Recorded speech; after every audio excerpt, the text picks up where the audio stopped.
What is going on, guys? Welcome back to the free trading game collection. This video is going to be different from the usual series video because normally I'll show you some footage of me going around CEX or a boot sale or a charity shop or even a Facebook marketplace pickup, and then we'll show it off and I'll tell you how much I can get for it or if it's going to go into the collection. Today is going to be a little bit different though, and it's down to you guys. I've bumped into a fair few of you over the last couple of weeks in boot sales and even in CEX, and a lot of you always ask me what I've managed to pick up, and some of you are quite surprised when I say, well, I haven't actually found anything. They say, oh, I'm sure you'll find something because you always do. And that isn't the case. And even the comment section go somewhere along those lines as well. People always say, how do you get so lucky in boot sales? How do you even find these things, etc.? And that isn't always the case. I do get lucky now and again when I find things, but the majority of the time I don't find anything. This boot sale just gone was one of those prime examples where people were just delusional with their prices, and I ended up picking up absolutely nothing. One of them, I couldn't quite believe what I was hearing. I couldn't speak. My throat dried up completely when he said the price. I was like,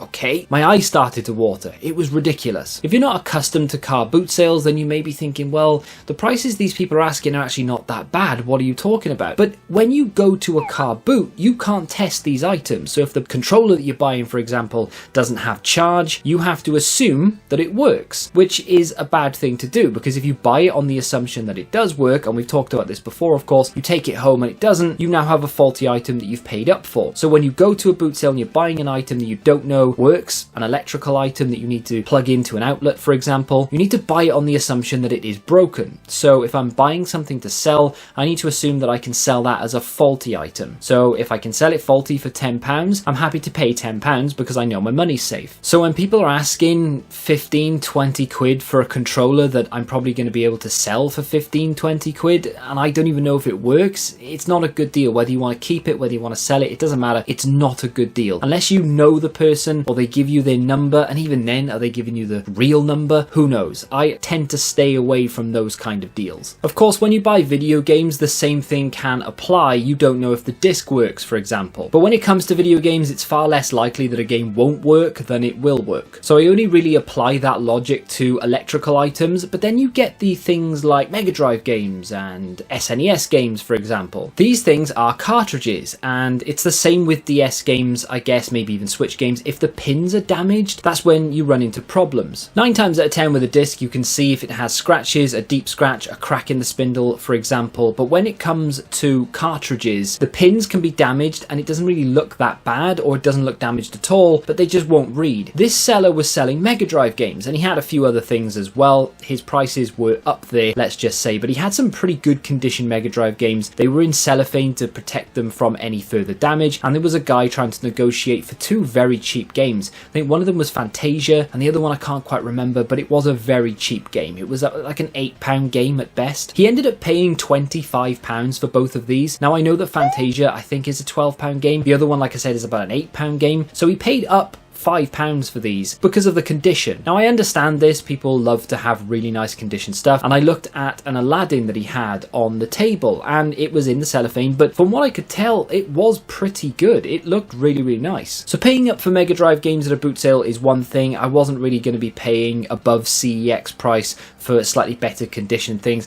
I like things to be nice, but I'm not going to be paying up for things to look nice. If I can get it cheaper, I will. If it doesn't have the manual, so be it. There's a whole other video in there somewhere where we can talk about what type of collector you are, whether you are a condition collector or whether you just want to collect it and have it. You don't really care about the condition so long as it works. And then we can talk about sealed versus unsealed, and there is a massive can of worms that we can open, and I'm sure we'll do it at some point, probably in the next video, now that I've given myself the idea. But I wasn't about to take a risk on a game that may not work and pay up for the condition. It's just not the type of collector that I am. So this stall, unfortunately, despite having quite a large number of video games, wasn't for me. Now I didn't get my GoPro out in this boot sale. I decided to go around and only record when I saw something on my phone. There was one instance where I had to have 2 hands, and that's obviously the pro of a GoPro, if you will, that you don't have to use your hands when recording. So maybe I should have put it on, but I just kind of forgot and then never really had the time to put it back on again So this one seller that you can't see because I didn't record it had a bunch of games, but they were all individually priced. That is a big red flag in a boot sale when someone has taken the time to go through every single game that they have and slap an individual price on it. You know that they've done their research. This next seller was no exception. They went above and beyond. So I'm looking at something, my wife says, hey, there's Mega Drive games there. So I go and have a look, and this person had some Wii games, some Mega Drive games, some loose carts, etc. And I'm looking through them and I'm just checking to see if they're in there, because with Wii games, they're notorious for getting mixed up, and they are in there. And then I ask how much. She had the CEX price, the eBay price, and then her price on the back. She had taken the time to research every single game. This isn't a bad thing on her part, and I am not bashing anyone who wants to do this. Of course, you want to get as much money as you possibly can for your items. I get it. I'm not bashing this person asking price at all. They were cheaper than eBay, they were cheaper than CEX, they had done their research, but the fact that they had the prices on the back of it, it meant that for me personally, there was nothing in it. I wasn't going to be able to make money from it. I wasn't going to be able to get a good enough deal that I would want to put any of these into the collection. And to be fair, I think I had most of them anyway, but it just made me laugh that not only had they done their research, but they'd written it all out and stuck it to the back of the cases to show everyone that they are cheaper. It's kind of cool in a way, I guess, that they are cheaper than eBay and CEX, and they're showing you that they are, and they've done their research and whatever. But in a boot sale, it's just wild to see that kind of thing. So unfortunately, no deals for me there, no deals for me with the Mega Drive guy. I was flicking through a few other games here or there on various stalls, and there was a box of Switch games, which again, I didn't manage to record, unfortunately. My boot sale, just a side note, right, on boot sales. My boot sale, this one that I go to in Bristol, is heaving. Every single week, there are, I don't know, 40 times the amount of buyers to sellers. It is packed. You can't move. It is elbow to elbow. When I watch other resellers and their videos, their boot sales are dead, and I don't understand it. It's not that I don't go early enough, because I go when they first set up. It is just heaving. I'm guessing it's because it's a later boot sale, I guess, because they start at around 11, so people are up and about maybe, and these other boot sales start at like 6 or 7 in the morning, so people just don't want to get up that early. I'm guessing. I don't know. Your boot sale, let me know. Is it overflown with people? Is it literally elbow to elbow and you can't move, you can't see half the time? Because that's what the Bristol one's like. I like it. It's big and I do enjoy it. That's what she said. And then we get to the main example of this video, and probably the main reason why I decided to make it, because this is something that happens a lot. I don't often capture the entire thing, so it's not really video worthy, but this is just something that I captured from start to finish. It made me laugh. In fact, it made me choke. So let me just show you the clip. So it's a rechargeable station, Yeah. the Wii itself, 3 games, 2 controllers, a nunchuck, loads of other extra bits, and then that's a Doctor Who limited edition sonic screwdriver controller that we barely used. Okay. All working, all barely. We're trying to sell it for 80 as a bundle, but if you want to take it for 60 right now, please do. 80 quid reduced down to 60 for a Wii. Not a Wii U, not a special edition Wii, a Wii. Now if you break it down and we have a look at everything that he was selling, you could scrape back that £60 in value, not in resale value by any stretch of the imagination, but in terms of value itself. If I was to go out and buy all of this, would it cost me 60 quid? Maybe. So when he said 80, I actually didn't hear it properly. It sounded like 8 until he said 60, and I was like, oh, you said 80 first time, didn't you? So if we break it down, I'm not going to go through it bit by bit. I didn't buy it, obviously. The Wii itself, if you go to CEX and pick up a Wii, it's going to cost you like 30 quid. There or thereabouts anyway, 30, 32. The controllers weren't Motion Plus inside. They did have the little attachments, but people pay more for the Motion Plus inside than they do bog standard controllers. You're probably looking at like an extra tenner for one of the remotes. He had Mario Kart on the Wii, which is going up in price every day at this rate, which is a pretty decent game. It was in there. I didn't look at the condition, but it was in there, and it was complete. So that's a good few quid on top again. And then he had like a dock and all that random crap that no one really cares about. Were the original backs on the controllers because he had that dock and then clearly had rechargeable battery packs? I don't know. That would be a bit of a problem if you wanted to sell it, in terms of trading it into CEX especially, but if you want to sell it online, you do have to make people aware that the original backs are not included.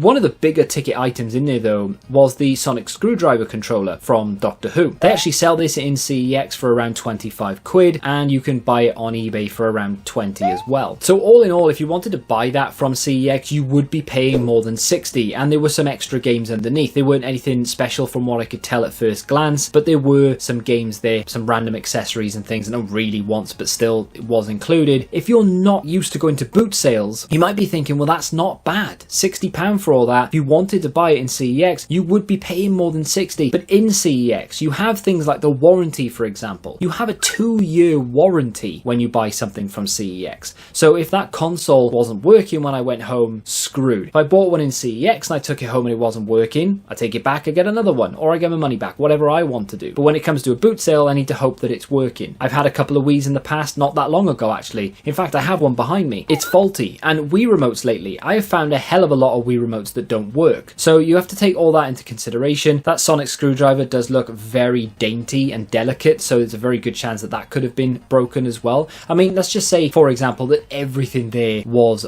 working. If you wanted all of that for your collection, then yeah, okay, fair enough. It's probably not that bad a deal to go pick it up for 60 quid from this guy. However, when it comes to CEX, most people, myself included, obviously, will use credit. Go out and find things like this in a boot sale, pick it up for 15, 20 quid, take it into CEX, trade it all in, get a voucher, and then buy something like this, so you're paying less for it. I have sold around 5 or 6 complete Wii bundles on Vinted, £25 a time, in the last month alone. On eBay, they don't sell. Nobody cares. You can go on eBay right now and buy a complete Wii controller, some accessories, maybe even a game or two, probably less than 20 quid. So even though you think this isn't that bad, I know a lot of people are going to be like, no, it is bad, that's horrendous, but there are going to be some people who don't think this is that bad, and I'm bashing it for the sake of bashing it. But trust me, this is horrendously priced. You can go on eBay and you can get everything that you see here for far, far less, and you do then have buyer protection. If I buy something on eBay, when it arrives, if I plug it in, it doesn't work, I can get my money back, I can send it back. eBay will protect the buyer 99% of the time. Boot sales are almost like international waters. Once the sale is complete, it's done. You don't have a leg to stand on. You can, by all means, let me know in the comments what you think of someone asking 60 quid for this bundle in the comments. I mean, at the end of the day, it's their item. If they want 60 and they are adamant that they are going to get it and they don't want to take any less, that is absolutely fine, but don't expect anyone to actually pay it. This person clearly knows the value, I think,